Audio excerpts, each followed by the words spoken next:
Day 27, Exodus 3, Exodus 4, and Psalm 27. The burning bush. Now Moses was keeping the flock of his father-in-law Jethro, the priest of Midian, and he led his flock to the west side of the wilderness, and came to Horeb, the mountain of God. And the angel of the Lord appeared to him in a flaming fire out of the midst of a bush. He looked, and behold, the bush was burning, yet it was not consumed. And Moses said, I will turn aside to see this great sight, why the bush is not burned. When the Lord saw that he turned aside to see, God called to him out of the bush, Moses, Moses, and he said, Here I am. Then he said, Do not come near, take your sandals off your feet, for the place on which you are standing is holy ground. And he said, I am the God of your father, the God of Abraham, the God of Isaac, and the God of Jacob. And Moses hid his face, for he was afraid to look at God.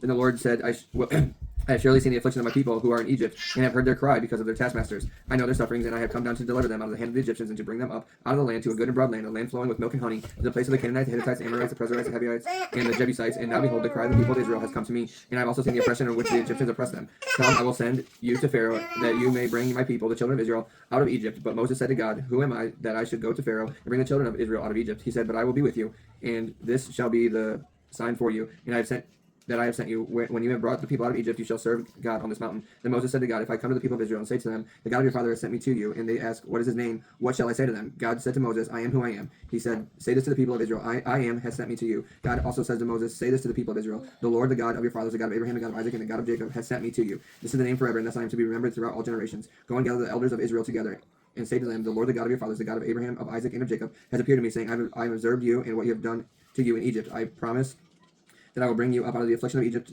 to the land of the Canaanites, the Hittites, the Amorites, the Perizzites, the Hevites, and the Jebusites, the land flowing with milk and honey. And they will listen to your voice, and you and the elders of Israel shall go to the king of Egypt and say to him, The Lord, the God of the Hebrews, has met with us. And now, please let us go 3 days' journey into the wilderness, that he may sacrifice the Lord our God. But I know that the king of Egypt will not let you go unless compelled by a mighty hand. So I will stretch out my hand and strike Egypt with all the wonders that I will do in it. After that, he will let you go. And I will give this people favor in the sight of the Egyptians. And when you go, you shall not go empty. But each woman shall ask of her neighbor and any woman who lives in her house for silver and gold, jewelry, and for clothing. You shall put them on your sons and on your daughters, so you shall plunder the Egyptians. Chapter 4. Then Moses answered, But behold, they will not believe me or listen to my voice, for they will say, The Lord did not appear to you. The Lord said to him, What is it that is in your hand? He said, A staff. And he said, Throw it on the ground. So he threw it on the ground, and it became a serpent. Moses ran from it, but the Lord said to Moses, Put out your hand and catch it by the tail. So he put out his hand, and he caught it, and it became a staff in his hand. That they may believe the Lord, the God of their fathers, the God of Abraham, the God of Isaac, and the God of Jacob, has appeared to you. Again the Lord said to them, Put your hand inside the cloak, and he will put his hand inside his cloak. And when he took it out, behold, his hand was leprous, like snow. Then God said, Put your hand back inside your cloak. So he put his hand back inside his cloak. And when he took it out, behold, it was restored like the rest of the flesh. If they will not believe you, God said, or listen to the first sign, that they may believe the latter sign. If they will not believe even the two signs, or listen to your voice, you shall take some water from the Nile and pour it on the dry ground, and the water that you shall take from the Nile will become blood on the dry ground. But Moses said to the Lord, O my Lord, I am not eloquent, either in the past or since you have spoken to your servant, but I am slow to speak of the tongue. Then the Lord said to him, Who has made man's mouth? Who makes him mute or deaf or seeing or blind? Is it not I, the Lord? Now therefore go, and I will be with your mouth and teach you what you shall speak. But he said, O my Lord, please send me someone else. Then the anger of the Lord was kindled against Moses, and he said, Is there not Aaron your brother, the Levite? I know that he can speak well. Behold, he is coming out to meet you, and when he sees you, he will be glad in his heart. He shall speak to him and put the words in his mouth, and I will be with your mouth and with his mouth, and will teach you both what to do. He shall speak for you to the people, and he shall be your mouth, and you should be as God to him.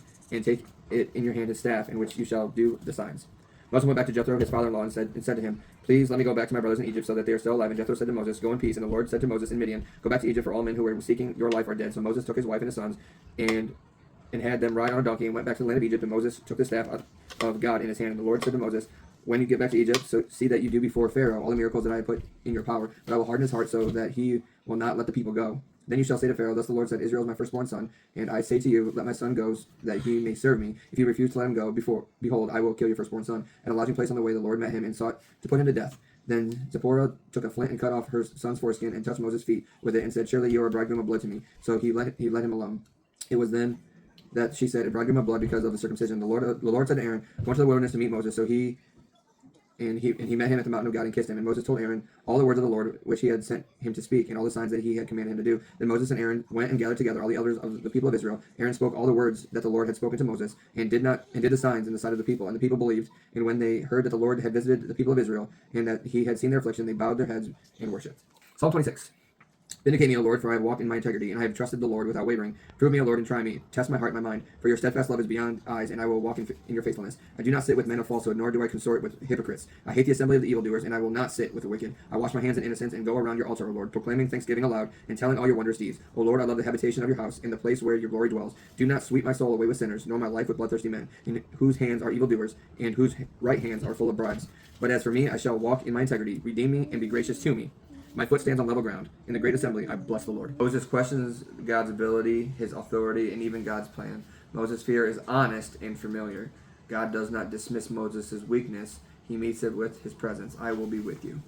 What fears or doubts tend to surface when God calls you to obedience? My first thing is always like, am I worthy? Like, you trusting me? And then, I realized that it's not me, it's him through me. So I have to it's not like I'm the high and mighty, but like I fall back on him to be the one who works through me, if that makes sense. God will steer the boat, but you must row. Get comfortable being uncomfortable, because that's a lot of the time that's what he's doing to you. And that's, like we've always said, it's Jonah and the big fish. Mm-hmm. Yeah. You get really comfortable doing things that you like doing, but God's going to call you to do things that you don't like doing. Yeah, especially like laundry, we don't. And I think it's important too to remember that like when you're obedient, obviously it glorifies God. How does God's promise of his presence reshape your view of calling? When we get to Joshua, in the first 9 verses of Joshua 1, he says, be strong, be courageous, for I'm with you.